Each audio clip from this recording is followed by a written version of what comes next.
The main thing is you're living through a planned agenda. It's completely eugenical in its essence, and they're on a roll now.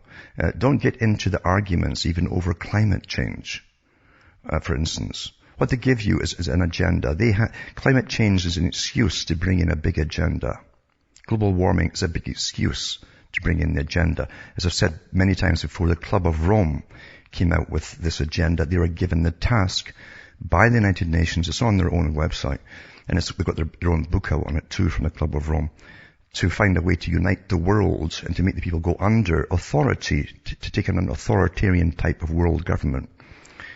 And the best way to do it, of course, is a war situation.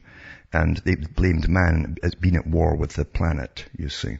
That would fit the bill. They said global warming, pestilence, starvation, drought would fit the bill. Of all the other things they looked at, that's what they chose. That's why nothing's going to change it. So you can use all the logic and reality and reasoning you want. It won't make any difference. It's the same with the ongoing wars. Oh, they shouldn't do that because, or we know that the US or Britain's instigating it. We know all that. Yeah, doesn't matter. It doesn't matter one bit. And folk get caught up in the arguing down below, trying to use reason, rather than saying, this is the agenda, it's written in stone, and regardless of the excuse they use, they're going to go ahead with it, and they do go ahead with it. It's as simple as that. It's as simple as that. So, as I say, we're the best informed slaves that ever existed, and yet there's so many techniques still played on us to get us caught up in it as well, so that we can't reason properly. I've mentioned before that when you watch a horror movie, for instance, it's a very simple recipe. All movies are recipes, formulas, and you can use them same ones over and over again.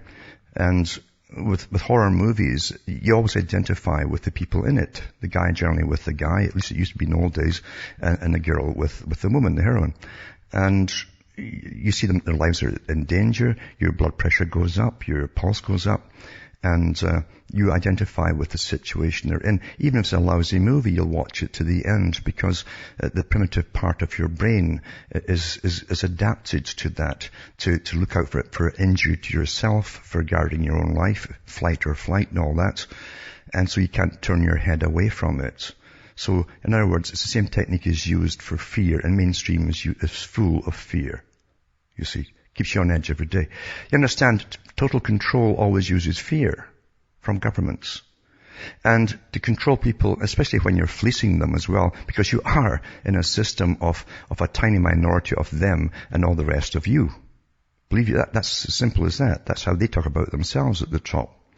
And that little bunch at the top are living off all of you. They've lived awfully well for an awful long time.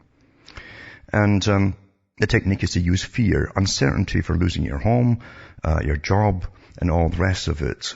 So many uncertainties, all these added fears and worries, and they keep you going up and down. They haven't given a generation peace for well over a couple of 100 years.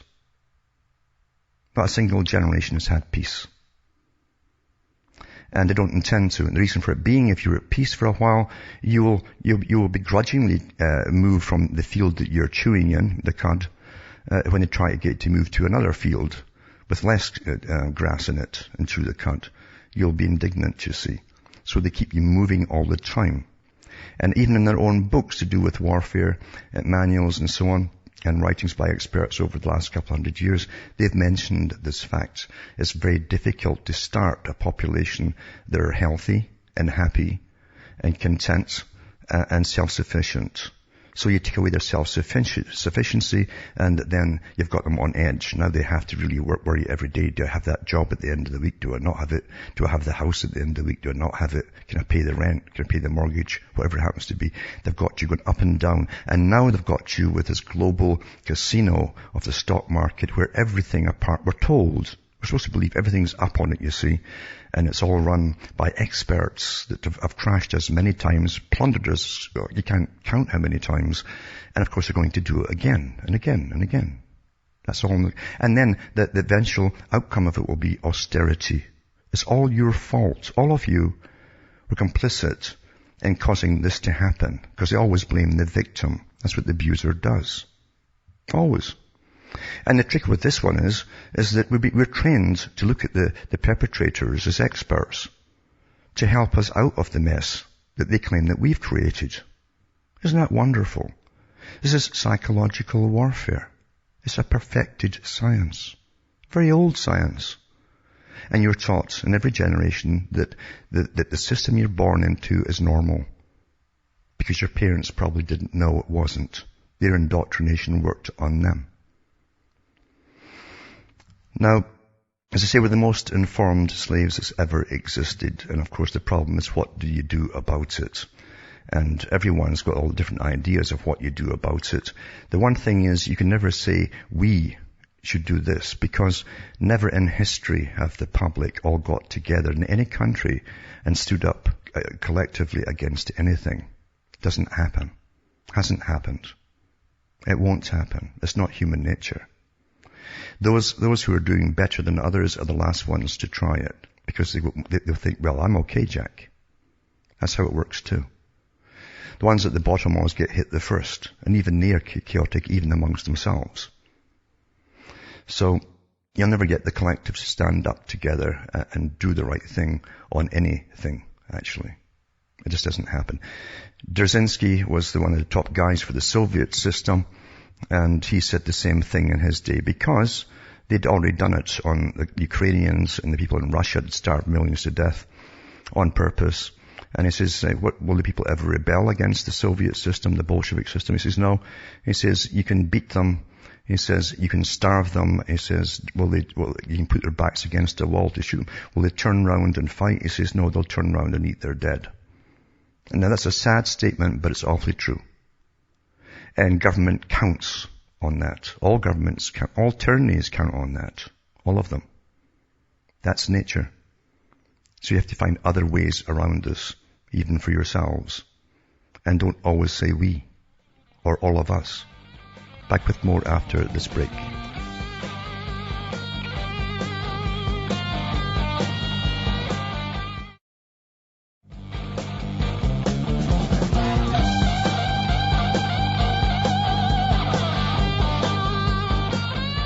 Hi folks, I'm back. We're cutting through the matrix. And I've been going on about depopulation agendas that are out in the open today, and blossoming actually all the time. There's more and more every day, but this one is similar to the one I read yesterday and the day before. It's similar, but it goes a bit further in some areas. This is a 2011 report funded by the European Commission and the World Wildlife Fund. Now, the World Wildlife Fund is a private foundation again. The foundations run the world, you understand. Models draconian population control measures, personal carbon taxes. I said that years ago. The whole point is we're all going to go under this con of carbon taxes, which is the big stick for control purposes. Nothing to do with carbon in the atmosphere or anything else. It's for control purposes. And believe you me, that is going to be one of the biggest sticks that they have, right down to personal consumption of food and everything. And it says government-controlled media and the legalization of voluntary and assisted suicide in all EU countries. That's under the super Soviet parliament they have for all over the EU now.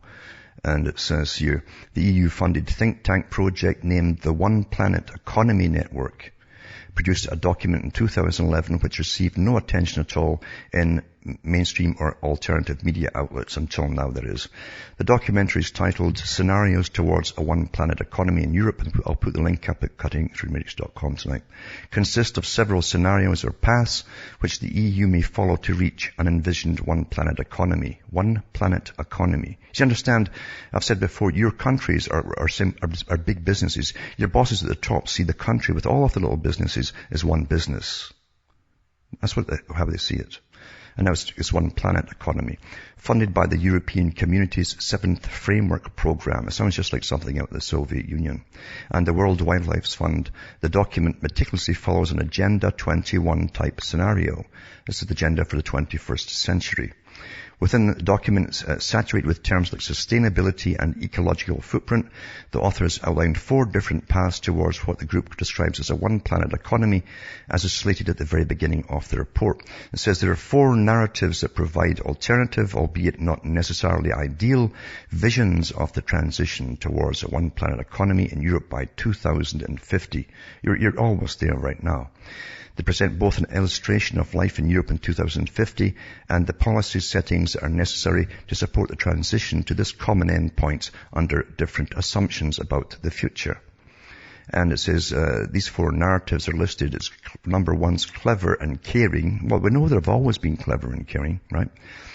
2 is called fast forward, 3 is breaking point, 4 is called slow motion. To get a clear image of the draconian means projected towards the envisioned global end, it will be necessary to quote the authors here directly and fully, especially from the breaking point scenario. The policy settings mentioned within it include the following. The EU Parliament, right, must take strong measures to limit population growth both in Europe, but more importantly in the rest of the world in the face of increasing demands at a time when technological innovation is stagnant and global shortages such as fossil fuels, agricultural land are pushing up prices. In some European countries, life expectancy stagnates. In others, it falls. Now remember that the agricultural agenda for getting rid of the small farms has been going on since World War II. Big time. Until they've said at the top, eventually they want just the big agri-food corporate farms running the world. That's here already pretty well. Almost here. So very few small farms left. So you've got by the short and curlies, they own the food supply of the planet. A little further on, the header demographics read the following. Beginning in 2012, one of the measures taken to control population growth was to phase out child benefits for multi-children families. By 2020, benefits were only provided for up to a maximum of 2 children. As the economy in general has become more labour-intensive, immigration policies were relaxed in order to allow low-skilled labour, especially for the agricultural sector. Well, they're already doing that in Canada. Elsewhere, they bring up lots from Mexico. It says this further adds to social tension in the EU. Bilateral trade deals require trading partners to implement population control measures. This is their projection for the future, folks. Although the document, now do you think they asked for volunteers for these population control measures? Although the document shrouds its policy relevant modelling under the internationally vague term scenario, intentionally vague term I should say, many of the measures mentioned are actually already being implemented. When the authors state that the bilateral trade deals require trading partners to implement population control measures, it must be pointed out that such requirements are already in place. In the article, UN and World Bank strangle sovereign nations into accepting global populations reduction dictates. That's a link to, I'll put that up. It says that the author provides, beyond a shadow of a doubt, that such a trade deal is the basis of population reduction objectives and are already taking place. In the 2000 World Bank paper called Discussion Paper, and the link is here too, the role of the bank in regards to such requirements is explained in some detail. I've already read that on the air, but I'll put it up tonight too. The bank has a potential comparative advantage to address these issues at the highest levels of country policy setting. And it says not only with Ministry of Health counterparts, but also with officials from finance and planning. It's important given the increasing recognition that political economy is a critical factor in the implementation of population and reproductive health programs, particularly in high fertility countries. The document states that 2 nations which are currently under the population control regime by the World Bank. The first example is the Niger. The World Bank already has in place so-called benchmarks that the nation in request has to live up to in order to enjoy the continued support of the World Bank. And see, money is a big stick, and lending is a big stick, and the World Bank is at the head of the Royal Institute for International Affairs, Council on Foreign Relations. That can control everybody. Back with more after this. You're listening to the Republic Broadcasting Network, because you can handle the truth.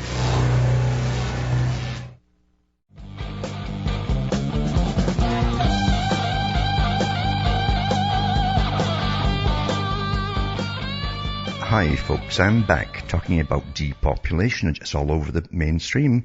and no one's bothering about it, and that's how dumbed down the population happens to be. I'm not kidding about that. We've been under war by many, many means, and you've had no idea it was going on. Because you're trusting, you see, you're trusting. Even the food they give you, you're trusting. They never do that to hurt you, would they? Wouldn't change everything to hurt you.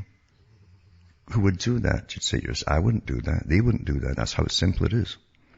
That's how thinking happens. So it says, other bank partners, this is for depopulation, such as the EU, have joined the effort. Finally, population issues have also been given a high priority in the new rural and social policy reform.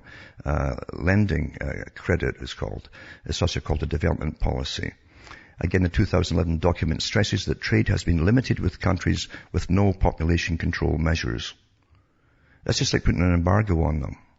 Another issue outlined under the breaking point scenario is a dramatic expansion of EU government regulations. It says in 2050, the Europeans will be forced to adopt green lifestyle habits. For example, bans on non-essential individual long-distance travel.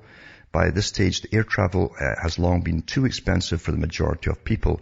The state controls or heavily influences all available channels of education, media, and marketing to spread this message to continually reinforce its adoption and mold perceptions of sustainability. Total brainwashing, constant. The Agenda 21 style population lockup scenario is also being elaborated upon. It says most Europeans live in densely populated urban areas in compact, efficient living quarters. Most households are comprised of 3 or less family members. Living quarters are modest, energy efficient, and contain small meters which enable utilities to control load and the state to monitor use, enforce rations, or cut off electricity if necessary. That's your smart meters, folks. It says, let's have that again. The state will monitor, use, enforce rations, or cut off electricity if necessary. Lovely, isn't it? If you enjoyed the before-mentioned issues, you'll love this one, the following one. In 2015, voluntary and assisted suicide became legal in all EU countries. It's already been legalized in Britain, Holland, and some other countries already.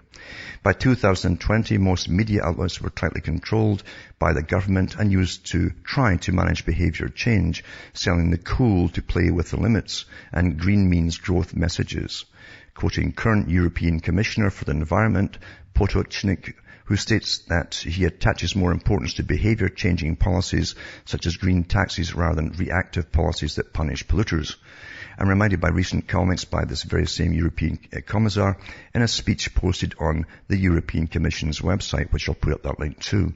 In his speech, Podocnik quoted his good friend Achim Steiner, Executive Director of the United Nations Environment Programme, as saying the idea of governing markets was agreed upon when Agenda 21 was formally created in 1992 at the original Earth Summit in Rio de Janeiro. 20 years ago, we agreed to do now, and what we agreed to do now, we have the tools to do it. If we do not go into the heart of economic policy, we'll be here at Rio plus 40, even more culpable. Markets are social constructs. They are not a force like gravity. They can be governed. That's total rationing of everything he's talking about, folks. In these couple of sentences, in effect, the United Nations EP Secretary General reveals several things. First, that current economic disparity offers the tools to roll out an agenda, Agenda 21, which was already agreed upon in the early 1990s. Second, that our dear Secretary General wants to go into the heart of economic policy. And third, that from the onset of Agenda 21, the idea was to govern free markets. In response to the quote by his good friend at the UN, the European Environmental Commissioner piled some more absolutism onto this already formidable stack of proposals by stating, yes, they can be governed and they must be governed. The last scenario sketched out by the EU-funded project group titled Slow Motion mentions that European monetary policy is strongly aligned with the objectives of the One Planet economy. The European Central Bank and the National Bank took a role designed to steer the European economy towards a path consistent with the One Planet economy goals. None of this stuff is ever mentioned when any of you fools out there vote for politicians. None of this stuff. It's what jobs, welfare, school, They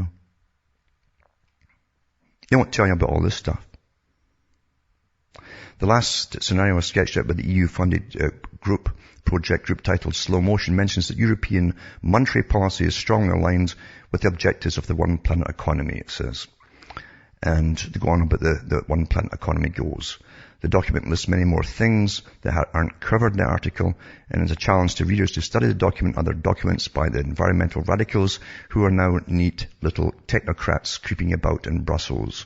You have them in Canada, the States, and elsewhere too. Agenda 21, under whatever's name it's being proposed, it's also the Millennium Goals and a whole bunch of them, is literally embedded with big corporations and government.